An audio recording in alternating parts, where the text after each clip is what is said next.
The Saints offense goes on hiatus in Houston, but there were some bright spots on the defensive side of the ball. Plus, the Saints cut ties with fan favorite Keenan Lewis, why they thought it was time to move forward. How this year at the Greenbrier was much different than the previous two trips. And Southeastern eyes a bounce-back year on the football field. This is the last word on sports. 4th Down on 4 starts now. Sean Payton was not happy, and who could blame him? 3 turnovers, poor play along the offensive line, and a second preseason loss. I'm Doug Mouton. Welcome to 4th Down on 4. Certainly there were some bright spots, but overall, the black and gold effort in Houston was terrible, as Leslie Spoon reports. The Saints offense couldn't get anything going in a loss to Houston Saturday night, racking up just 260 total yards with 3 turnovers. The black and gold only scored 3 field goals. It's a frustrating game in some regards with how we played offensively. I thought it was as bad as we've been in a while. You know, first drive we get that we get that pass play down the middle. It'd be great if we could hang on to it. You know, their safety makes a nice play, nice hit, but you know, if we hang on to that, then there we are, 1st and 10 inside their red zone, you know, with some momentum. And then the second drive, you know, we had crossed the 50. We were on our way to a drive there. That's when the interception happened. And really that was just it's one of those anticipation type throws for Michael Thomas as he's passing the linebacker, and unfortunately they ran into each other. So, you know, ball's coming out of my hand as they're running into a mental error on the next drive that causes then the sack, you know, with one of the routes. The Saints' run game was pretty much non-existent, and the 82 total yards is deceiving since half of those yards came off of quarterback runs. The offensive line deserves a lot of the blame. There were no running lanes, and pass protection was just as poor. Part of the problem. But look, there's going to be a lot of dirty hands when we watch that tape. All right, starters, frontline guys, a lot of dirty hands. Now, it's weird to talk about the Saints' offense struggling and their defense on the rise, but that's been the story of preseason. And even with the release of Keenan Lewis, there's a lot of potential in the Saints' secondary. I think in the backfield, you know, there's some young corners that are really coming along, and that's great to see. It's good with these guys pushing us and pushing each other to compete, to bring our best out of each other and just compete. I mean, I feel like I'm making a lot of plays and they making a lot of plays, and we just doing it good as a group. Undrafted rookie free agents Ken Crawley and Devontae Harris played a lot of snaps against the Texans. The Saints defense forced 2 turnovers. It could have been 3, but Crawley dropped what could have been a pick 6. Well, look, I thought we had some good breaks.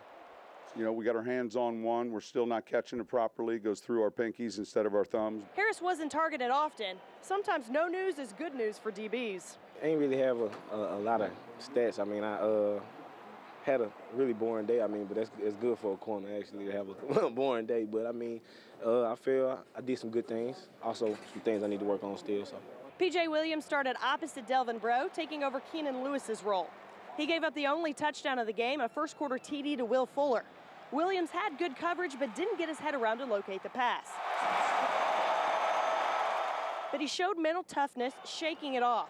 In the second quarter, he intercepted Brock Osweiler in the end zone. Yeah, I was encouraged with that. It was a big red zone stop. I mean, that's a point saver. Damian Swann was a welcome sight back out on the field. He missed some time in camp with a groin injury and is still a little weary after suffering 3 concussions his rookie campaign. I thought Swann was a little tentative. He gave up some completions. I ain't played football in like 7 months, so we don't know what it is, but we gonna figure it out. I'm gonna figure it out. I ain't really tripping. Williams and Swann are draft picks. Harris and Crawley know being in the conversation in August doesn't mean anything if they can't keep it up. Still everyday grind. NFL stands for not for long. You know, you could be here today, going tomorrow. So, I mean, I'm just taking it day by day, man, and just grinding, keeping my head down, keeping my nose clean, and just trying to help the team as much as I can. Speaking of not for long, Payton made 2 references to Marcus Murphy, who fumbled the first punt return of the game. A 2015 7th-round pick, he needs to bounce back in a big way to get that vision out of Payton's head. We get a 3-and-out to start the game, and the first punt's on the ground. That's, you know, it just can't happen. We'll find another returner. Reporting in Houston, Leslie Spoon, Eyewitness Sports. Yeah, thanks, Leslie. The night before the game, the news broke the Saints had released veteran cornerback and New Orleans native Keenan Lewis. Definitely a surprise, but Lewis struggled to get healthy and stay on the field a year after hip surgery. For us, it's always a difficult decision, and you know, he's 52 weeks post-surgery. Just availability, ultimately, that's a challenge. Just availability. Because when healthy, Keenan Lewis was a terrific player in black and gold. Solid in 2013 and 2014. But since training camp last year, Lewis just wasn't himself. He actually broke the news of his own release Friday night on Instagram, writing, "I would like to thank New Orleans and all my fans. It's been an awesome journey. I'm glad I had the opportunity to play for the city I grew up in and love. Thank you and see y'all soon. Hope y'all still cheer for me." I'm a rookie, man, so I don't really know how to take that, you know. But Keenan, man, he's a great guy, man. Great teammate. He taught me a lot of things. I mean, hate things went down the way it did, but it is what it is, you know. I got nothing but love for him. These are now the Saints cornerbacks. Delvin Breaux clearly the number one. P.J. Williams and Damian Swann look like the 2 and 3. Harris and Ken Crawley are rookies who have impressed. Both have a shot. The Dixon twins are more special teams guys. Veteran Cortland Finnegan is a wild card. And undrafted rookie Jimmy Pruitt. 9 choices, with Keenan Lewis now gone. We wish him well. I think ultimately it was just trying to get him on the field. You know, it's just been, seems like a long time. Lewis told ESPN he never meshed with Dennis Allen as well as he did with Rob Ryan. Sean Payton said that's hard to tell because Lewis wasn't on the field. And Keenan Lewis said, and maybe this is what led to his release, he says he told the Saints he wanted to wait until he was close to 100% to play, rather than being a part-time player at 70%, which is essentially what he did last year. I didn't want to believe it, you know, but, you know, me and Keenan been talking, you know, and it is what it is. You know, it wasn't really a surprise to me anyway, because Keenan was like a big brother. Keenan Lewis often talked about what a dream come true it was to play for his hometown team, and he gave back often. West Bank was one of the most popular Saints players inside the locker room and around town, and he vows to play again somewhere else.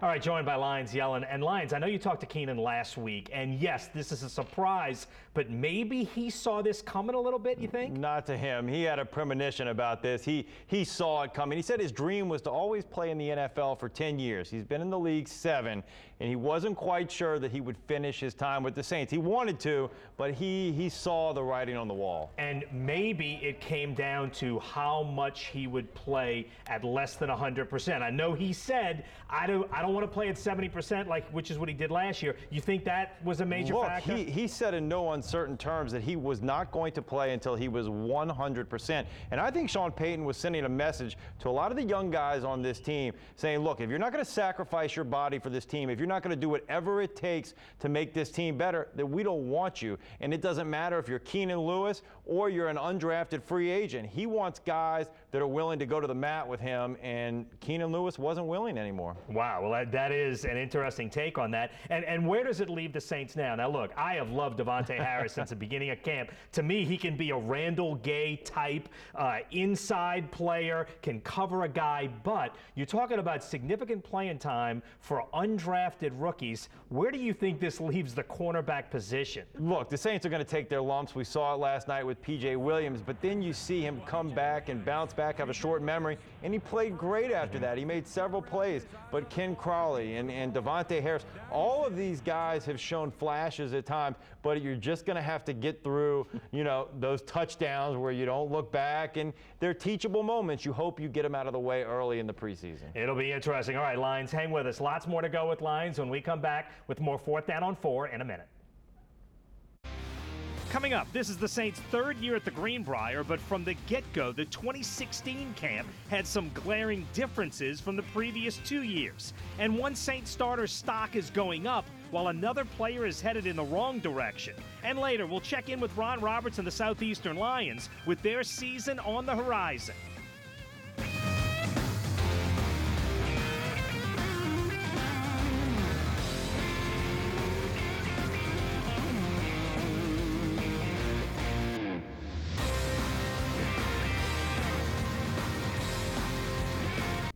Saints training camp changed this summer. Yes, it was still at the ultra-swanky Greenbrier Resort in West Virginia, but there was significantly more hitting, noticeably more live periods, as Lions Yellen reports. After back-to-back 7-9 seasons, the status quo simply couldn't continue. The team was well aware of the utter disdain camping at a plush 5-star resort had created among its rabid fan base. Greenbrier soft, they called it. We've had very hard camps that we went 7-9 in Jackson, Mississippi. I mean, you know what I mean? How do you explain that? So I don't know if a hot camp makes you hold on to a football or protect it more or run better. I don't buy that. And look, everyone wants an easy answer. That's a nice, easy answer. And the reality is we weren't good enough the last 2 years to win more than 7 games. So something had to give, and it did. Sean Payton chose to break with tradition, giving up those dreaded conditioning tests in favor of a far more noble pursuit.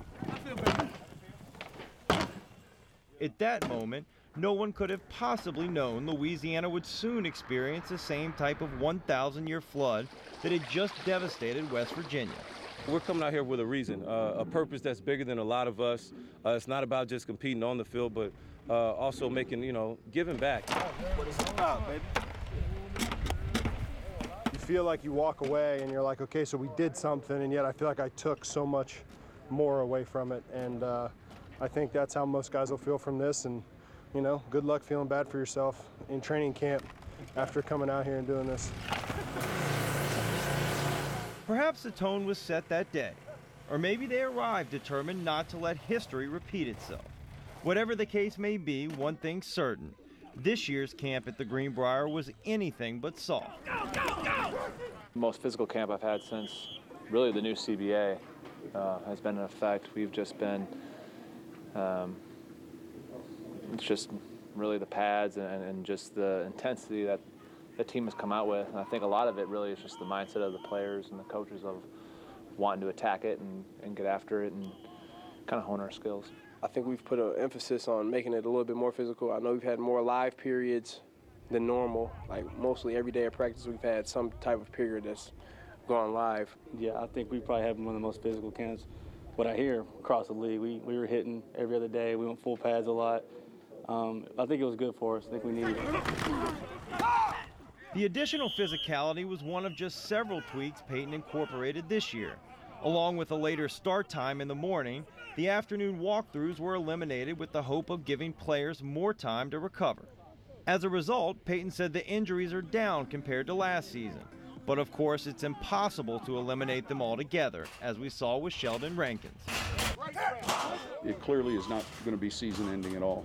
It's a fracture right down by the fibula, and the rehab and the process, surgery and all of that should be fairly smooth, and we're fortunate that it wasn't more significant, and yet I'm sure he'll approach and attack the rehab just like he has everything else. Rankins personifies the type of blue-collar, intensely driven, focused players New Orleans has sought to rebuild its roster over the last few seasons. The coaches preached about wanting to have high character, just tough, guys who are mentally tough, just really want to get through and kind of go back to the blueprint. And I think we have a lot of those guys in the locker room. I really do. We love to compete. Everyone has thick skin, and you're coachable. We got to continue with the same type of mindset when we break from Greenbrier. The type of intensity, the type of mindset that we're coming in with, that we're still trying to get better. We're nowhere near where we want to be, but we're starting to work towards where we want to go. And if we keep that mindset and that mentality, I think we'll be good to go. Lions Yellen, 4th Down on 4. And Lions joins us again. You mentioned Sheldon Rankins. Now, Sean Payton at the beginning of camp talked a lot about this team needing to get off to a fast start. Now you go into game one without Sheldon Rankins, without Keenan Lewis, obviously. How much does Rankins hurt? Look, I know they say it doesn't affect the team, that they move on, it's next man up, but you could feel the life sucked out of practice when Rankins left. That's your first-round draft pick, 12th overall. He's a guy that had already shown himself to be a dominant force pushing up the middle. You lose him. I mean, when you leave camp without your first-round draft pick and you know he's going to be out for the start of the season, that's tough to deal with. I think this team would have been in much better shape with him in there. Obviously, having Nick Fairley is a big help. We saw the way he played last night. Yeah, but Fairley and Rankins with Tyler Davison's you lose better. so much depth. Yes, no doubt about it. Okay, we've talked a lot about the undrafted rookies and those guys, but let's go back to the core players. Give me a core player who has either or one of each who have risen and fallen during the course of this camp. Start with a riser, a guy who has a much better place now than at the start. This is easy. Donnell Ellerbe. You had no idea what we were going to get from Donnell Ellerbe after last season. He was injured. You just didn't know after the hip injury coming from Miami what he had left in the tank. But so far, he's been fantastic. He has helped out that linebacking core so much. He can cover sideline to sideline, and his coverage skills have really added a whole new dimension to this defense. I agree 100%. Donnell Ellerbe has been terrific. The Saints are much more athletic with him on the field. Sean Payton said so. All right, give me a guy who's fallen since the start of camp. I had such high hopes for Tim Melito. I thought he took great strides at the end of last season, but he really hasn't shown any improvement throughout camp, and it's worrisome. After going back and reviewing the tape last night, you just see him off balance, not getting good leverage. He's getting bullied by the Texans' defensive linemen, and I think now it's imperative that the Saints maybe go out and get a guy like Ron Leary from Dallas, trade for him, or possibly Luis Vasquez is still on the market. You don't know if he's hurt or not, but he's a first-team All-Pro with Denver and a Super Bowl champ. So there's some options out there for this team, but offensive line is a big concern. It has absolutely become a big concern in the last couple of weeks. Lions, terrific job as always. We're back with more 4th Down on 4 in a minute. Still to come, Southeastern is anxious to start the season looking to put an injury-filled 2015 behind them. But they've got a tremendously difficult task in Week 1 against Oklahoma State. We'll catch up with the Lions when we come back.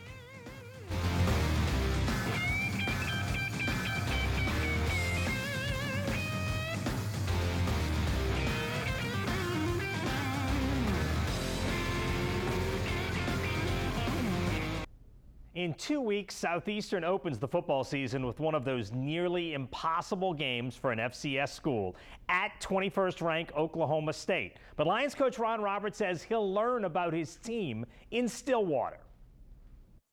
Expectations are not sky high in Hammond, and maybe that's a good thing.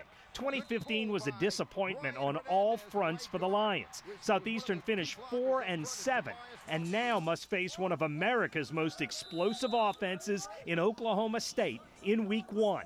It's a big game. It's going to be a great place to play. You're going to play really talented people. Heck, if you ask me, I don't know. The big games we're going to play are going to obviously be in conference play. Those are the ones that mean the most to me. In 2013 and 14, the Lions were 14-1 in Southland Conference play. They made the first 2 NCAA tournaments in school history. But last year, a barrage of injuries hit Southeastern, and the Lions finished the season on a 4-game losing streak, just 3-6 in conference. We've got all the tools in place, Now, if you're going to win a championship, it depends on what you do between now and, what are we going to do between now and November? Are we going to continue to get better on a week-to-week basis? If you don't, then you don't have a shot. Southland coaches picked the Lions in the middle of the pack, 6th of 11 teams. But senior quarterback Deshae Landor gives the Lions a chance to make a move. Landor threw 4 TD passes in Saturday's scrimmage, but might be more dangerous as a runner. And he is off to the races. I've been working on that during the summer also, trying to get faster, more explosive, a little quicker. So, hopefully it'll work out for me, and the way I've been working, it will. Just don't judge the 2016 Lions by what you see in Stillwater. And we're going to try to play a lot of guys. We're going to play a lot of guys. We try to evaluate them. Who can step up on game day and make plays for us? Who can step up and do their job? Who's going to elevate their level of play? So when we get a chance to get to conference play, we know who our guys are. And he's got 2 games to figure it out before conference play starts. Oklahoma State finished 7th in America in passing offense last year, and that's in the FBS. They scored 39 points a game. The Thunderbirds of Southern Utah were 8-4, so that's a tough one too. But then the conference games start, and the play opens with 2 winnable games, Northwestern State at home and Lamar on the road. Both those schools had losing records last year. We're back with more 4th Down on 4 in a minute. If you want to see the Saints practice, it's Monday afternoon and then Tuesday and Wednesday mornings. Those practices in Metairie are free and open to the public. For Leslie Spoon, Lyons Yellen, producer Danny Rockwell, photographer Adam Ney, and all of us here at Eyewitness Sports, I'm Doug Mouton. Thanks for watching. We'll see you next week on 4th Down on 4.